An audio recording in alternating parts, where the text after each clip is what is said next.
नमस्ते दोस्तों, स्वागत है आपका मेरे YouTube चैनल पर। आज की इस वीडियो में हम डिस्कस करने वाले हैं what are value stocks. Value stocks क्या होते हैं? अगर आप एक बिगनर इन्वेस्टर हो और आपने इन्वेस्टिंग की जर्नी जस्ट स्टार्ट की है तो आपको वैल्यू स्टॉक के बारे में नहीं पता होगा, तो टेंशन मत लीजिए। मैं आपको इस वीडियो में वैल्यू स्टॉक्स क्या होते हैं उसका सिंपल एक्सप्लेनेशन देने वाला हूँ और मैं आपका ज्यादा समय न लेते हुए सीधा वीडियो स्टार्ट करने की कोशिश करता हूँ। तो सबसे पहले हम वैल्यू स्टॉक की डेफिनेशन को समझने की कोशिश करते हैं। देखिए, वैल्यू स्टॉक्स वो होते हैं जो अंडर वैल्यू होते हैं, यानी इन्हें मार्केट उनकी एक्चुअल वैल्यू से कम प्राइस पर ट्रेड कर रहे होते हैं। ये स्टॉक फंडामेंटल एनालिसिस के बेसिस पर बहुत ही स्ट्रांग होता है, लेकिन किसी रीजन से मार्केट में इग्नोर या अंडर वैल्यू होते हैं, यानी कि ये स्टॉक आपको डिस्काउंट पर मिल जाते हैं और समय के साथ इनका रियल वैल्यू मार्केट रिकॉग्नाइज करता है और प्राइस कंटिन्यूसली बढ़ने लगता है, जिस तरह से आपको प्रॉफिट होता है। हम एक एग्जांपल के थ्रू समझने की कोशिश करते हैं कि वैल्यू स्टॉक्स क्या होते हैं। देखिए, मान लीजिए आपको रिलायंस कंपनी के शेयर खरीदना है, तो सबसे पहले आप देखोगे कि एक शेयर की प्राइस क्या चल रही है मार्केट में। तो रिलायंस के एक शेयर की प्राइस चल रही है 1569। ओके, तो जब आप इस कंपनी की फंडामेंटल एनालिसिस करते हो तो आपको पता चलता है कि बैलेंस शीट के अनुसार एक शेयर की प्राइस रिलायंस के 1103 रुपए चल रही है। इसका मतलब है कि ये स्टॉक ओवर वैल्यूड है।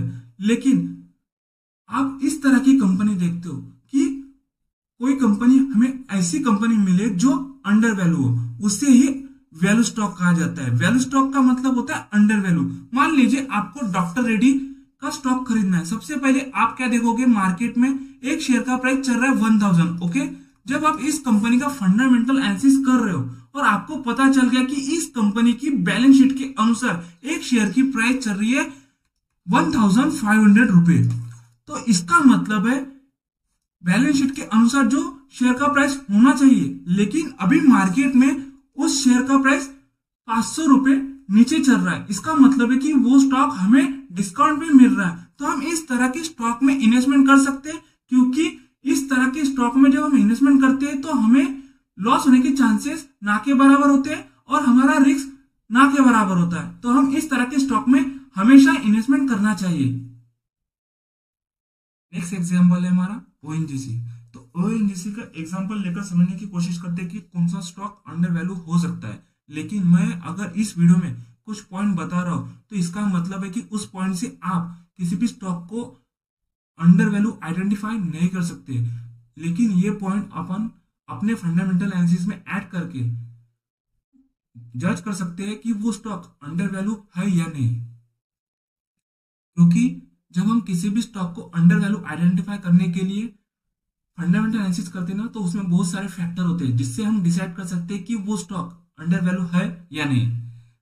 तो ओएनजीसी का एक शेयर का प्राइस चल रहा है 241, यानी इसकी बुक वैल्यू देखोगे 292 चल रही है। इसका मतलब है एक शेयर का प्राइस 292 होना चाहिए, लेकिन अभी ओएनजीसी का एक शेयर का प्राइस क्या चल रहा है मार्केट में 241। तो इसका मतलब है ये स्टॉक अंडर वैल्यू हो सकता है। सेकेंड है पी रेशो। आपको हमेशा किसी भी कंपनी में इन्वेस्टमेंट करने के पहले उस कंपनी का प्राइस टू अर्निंग रेशियो देखना है। तो इस कंपनी का प्राइस टू अर्निंग रेशियो चल रहा है 8.29। तो ये जो जिस भी सेक्टर में कंपनी है ना ओएनजीसी, उस सेक्टर में जितनी भी कंपनी है उन सारी कंपनी का मिलाकर जो पी बनता है उसका एवरेज निकाला जाता है। उसी एवरेज को बोला जाता है industry price to earning ratio. तो इसका कितना चल रहा है 18.6। इसका मतलब है कि इंडस्ट्री के कंपैरिजन में ये स्टॉक अभी अंडर वैल्यू हो सकता है।